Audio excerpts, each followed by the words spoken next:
Once I went to South LA for some community work, and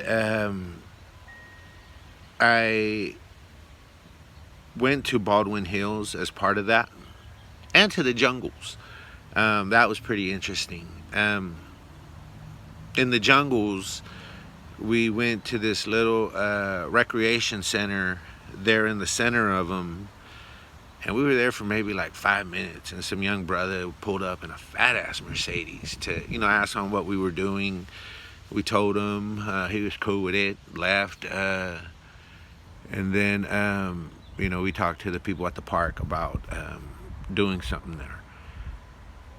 Then at that same trip, we went to Baldwin Hills. And before I digress, there's a Cuban restaurant in that part of town that's really, really good. It's got like a French name. I can't think of it, but I'll think of it and put it in the link. If you're out there, you should check it out. And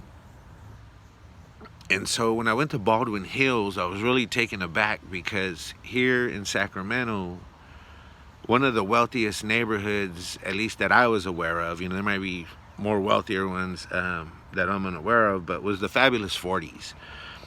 At Christmas, they have a beautiful setup. The streets are all decorated the same, and thousands and thousands of people, maybe hundreds of thousands, come through there to appreciate what they put on for the community. But it's like these mansions, and the people are out there, walking their little fancy dogs, and you can get in their cars and go into yoga and doing things that we tend to stereotype rich white folks as doing.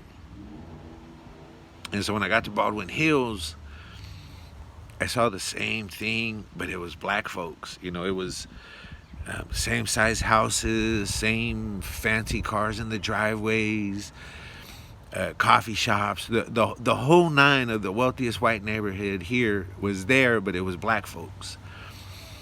And just to not miss an opportunity to bring up environmental justice and systemic racism, Baldwin Hills is surrounded by oil wells and sources of pollution. And despite them being incredibly, it's being a wealthy neighborhood, part of the reason it's there is because it didn't matter how wealthy you were back in the day, you still couldn't move to Beverly Hills if you weren't white.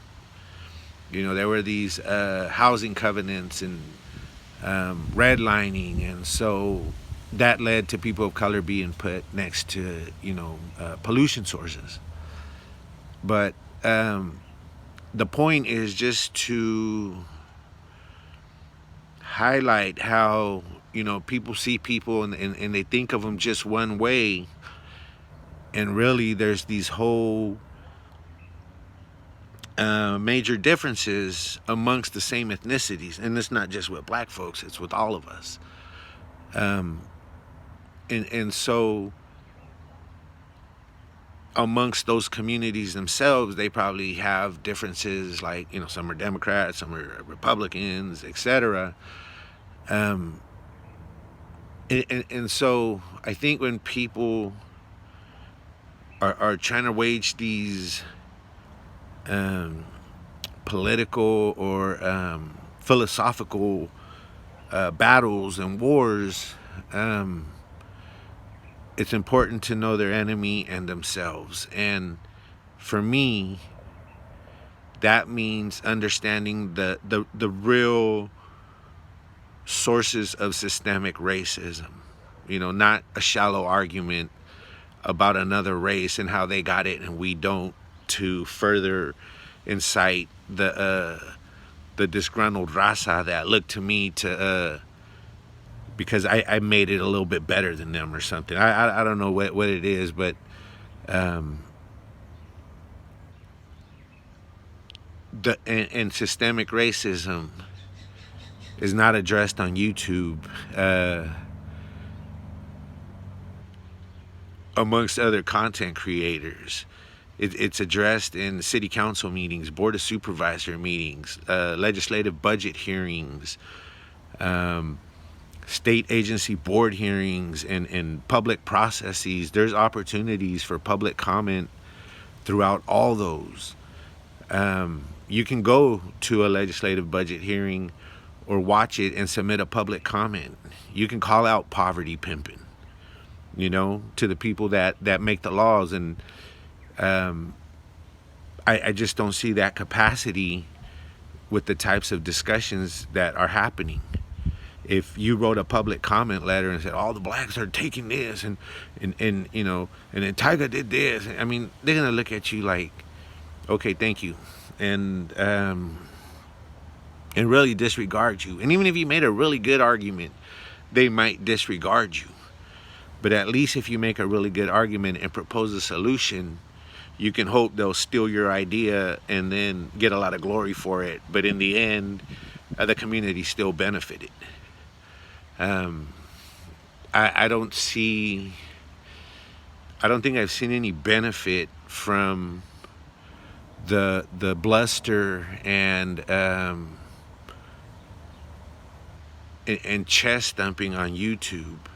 I've seen it from community advocates who are mostly invisible and have dragged themselves to long, boring meetings where they're often disrespected by government and made to feel they're less than because of their skin color or their community they're coming from.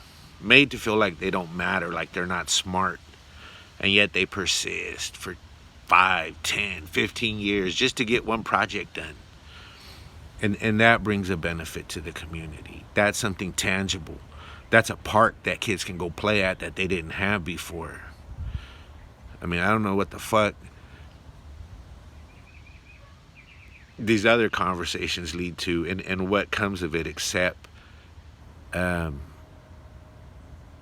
people except personal gains for people or groups of people, and not the community at large. There's there's groups that look really great on paper. They're supported across the board by politicians of the same ethnicity, and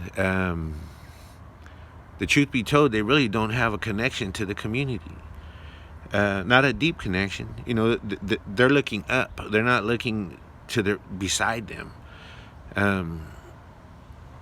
And I think I don't want to ramble, but you have to know your enemy and you have to know yourself. And the knowing yourself is knowing that you're willing to prepare so that when opportunities arise, you can seize them. You're being proactive in sticking with the issues, even when they seem to wither on the vine. You water them and bring them back, because a real advocate knows things can take a decade, 2 decades to happen, and it's hard work. And so knowing it's hard work, knowing what you're in for, knowing that you're ready for it and can deal with it, that's knowing yourself. With that said, I hope that this is useful, helpful.